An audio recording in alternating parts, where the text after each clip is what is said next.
desain operasi akan mempresentasikan materi kami yang berjudul teori pengambilan keputusan. Sebelumnya kami akan memperkenalkan diri dari masing-masing anggota kelompok yang dimulai dari saya sendiri. Perkenalkan, nama saya Muhammad Fikri Ramadan dengan NIM 190304194. Selanjutnya, dan saya Sri Wahyuni dengan NIM 220304287. Saya Isya Nasrul dengan NIM 220304284. Saya Renita Sari dengan NIM 220304277. Saya Hafid Fanel dengan NIM 190304315.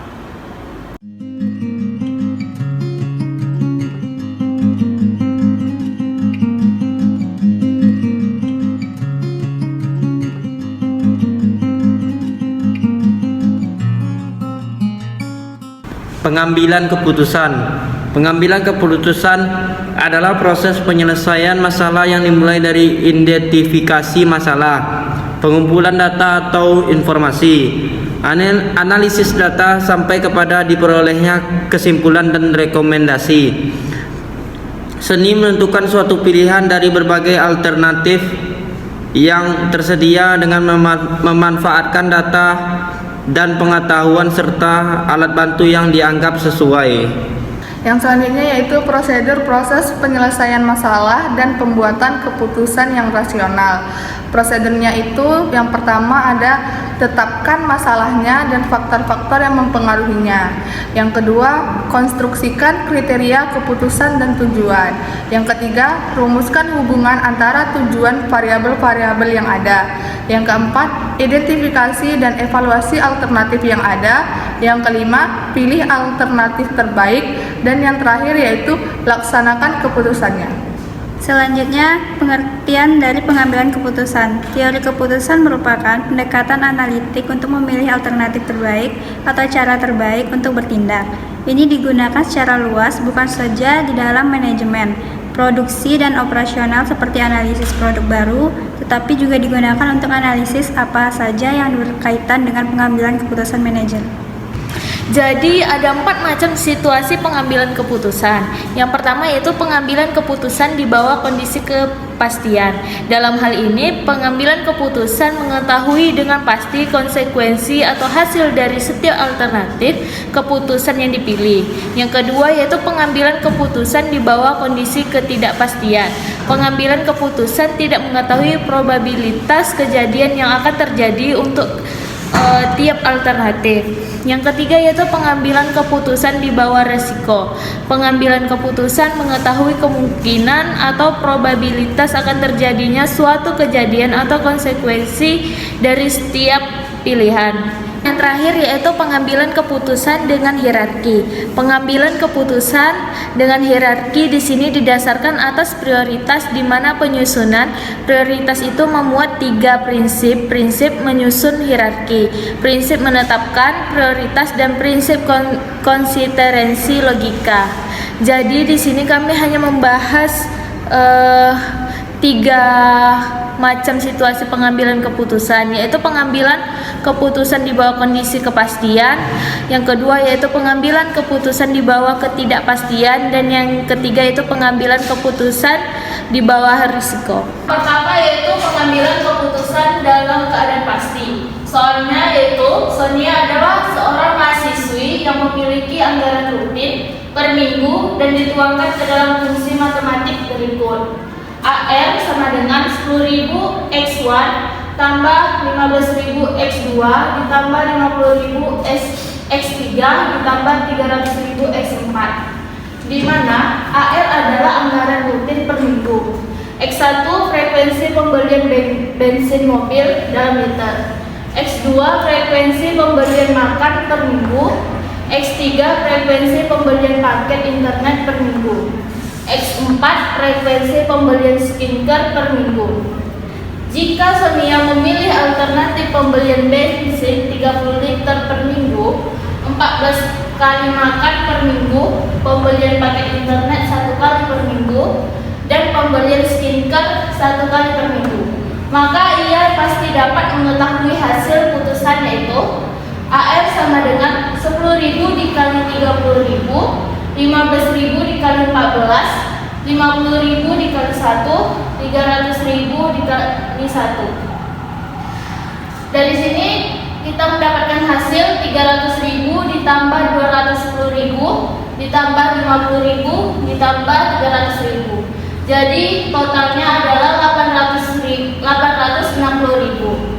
Jadi Sonia dapat mengetahui anggaran per minggunya sebesar Rp860.000. Pengambilan keputusan dalam tidak pasti. Contoh kasusnya yaitu kasus PT Abadi Jaya. Manajer PT Abadi Jaya sedang dalam proses pengambilan keputusan apakah akan ekspansi dengan kapasitas pabrik 30%, mempertahankan segala yang ada atau mengurangi kapasitasnya sebesar 30%. Jadi ada beberapa tahap untuk menyelesaikan kasus ini. Tahap pertama yaitu tahap Laplace. Jadi di sini tertulis kayak alternatif keputusan yaitu ekspansi kapasitas pabrik 30%, yang kedua tetap saja, yang ketiga mengurangi kapasitas pabrik. Jadi dari penyelesaian Laplace ini terbagi menjadi 3 tahap kembali. Yaitu tahap yang pertama yang dirumuskan P signatur sama dengan 100/N. Cara menyelesaikannya yaitu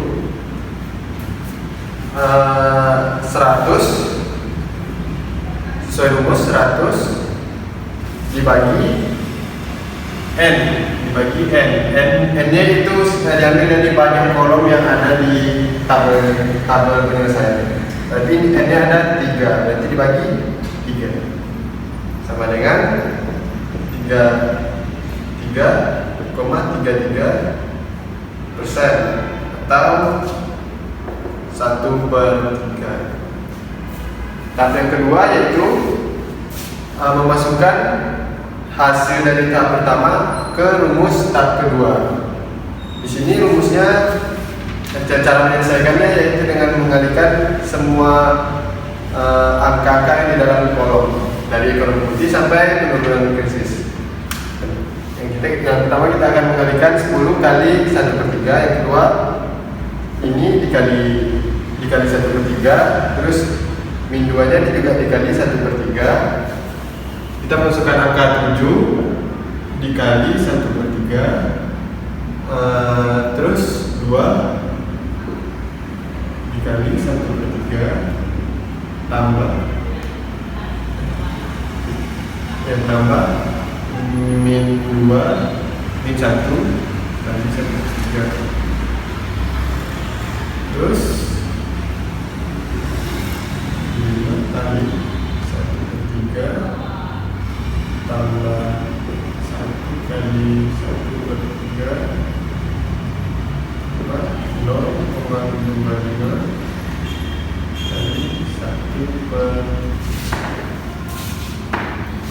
Jadi hasil dari baris pertama mendapatkan hasil 3,33.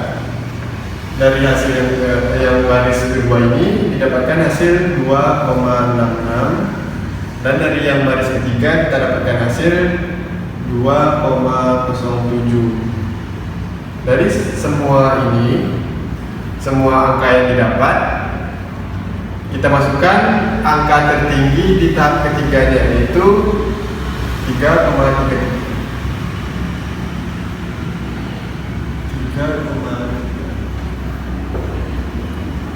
Jadi kesimpulannya tidak mengurangi keputusan yang lebih menguntungkan bagi PT Abadi Jaya.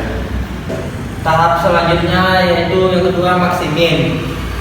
Yang pertama menentukan keadaan yang terburuk. Yang di sini yang terburuk adalah min 2. Yang di bawahnya adalah min 1.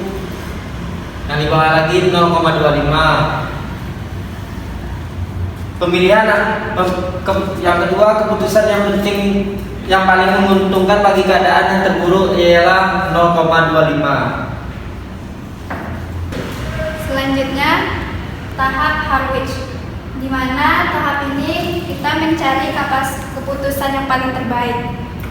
Dia rumusnya A sama dengan 60. Ini 60%. 10 kali 0,6 ini dari desimalkan 60% ini. Berarti ini dari yang terbaik ada 10, 7 sama 5. 10 dikali 0,6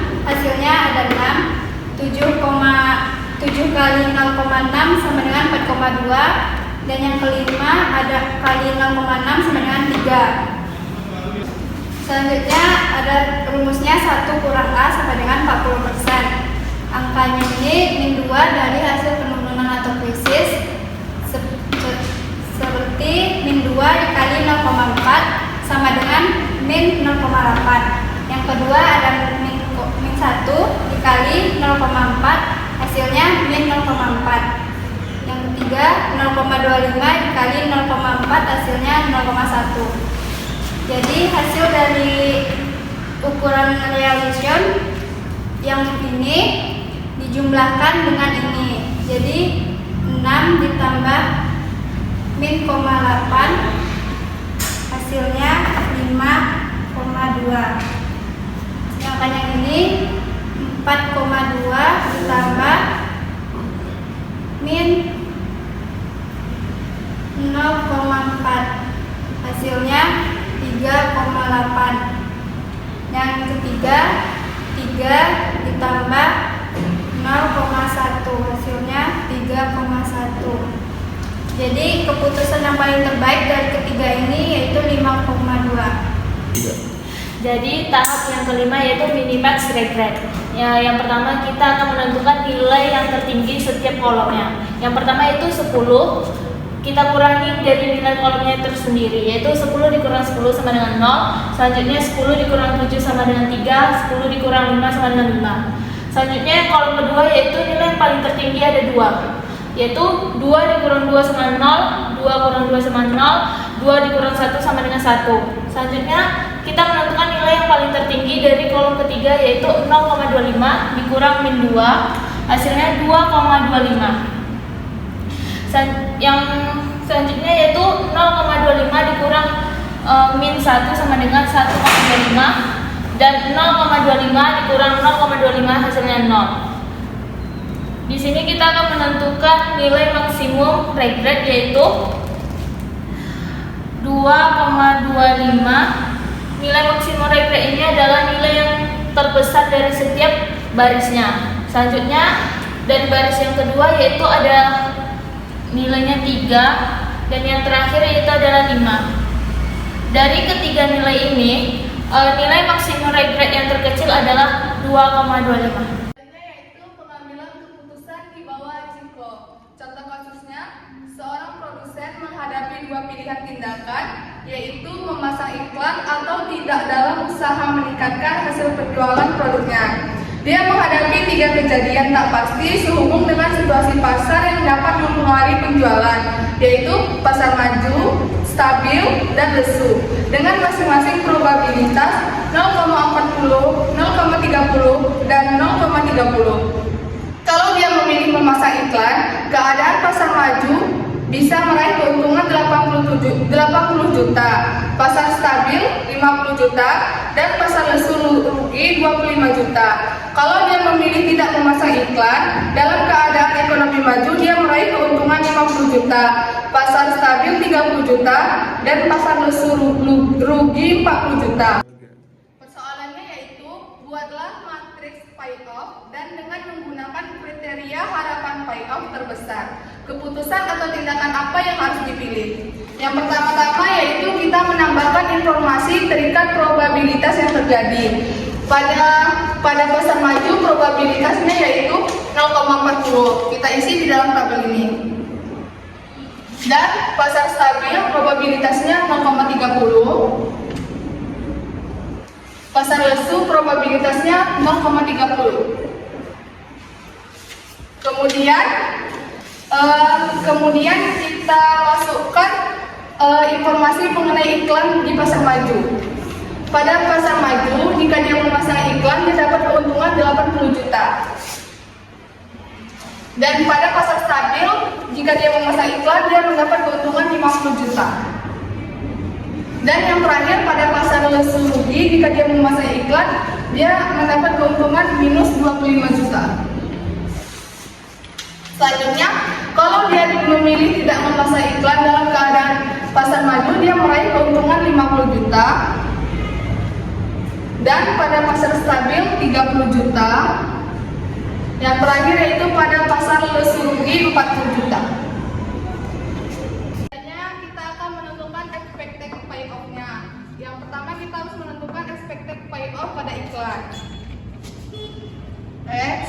iklan.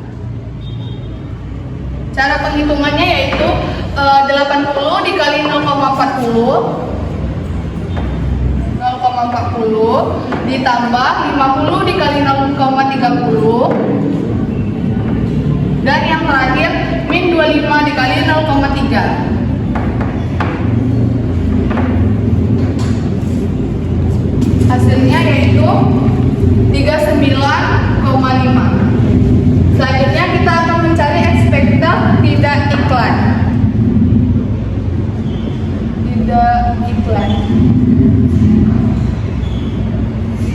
Caranya sama, 50 dikali 0,40 ditambah 30 dikali 0,30 ditambah 40 dikali 0,30. Hasilnya adalah 17. Expected payoff yang kita dapat hasilnya expected payoff iklan 39,5 dan expected payoff tidak iklan adalah 17.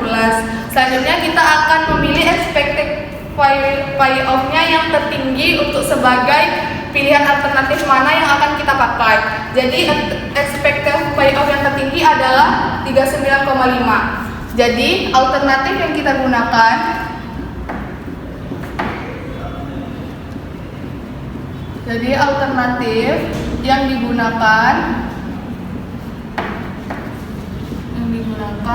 adalah memasang iklan.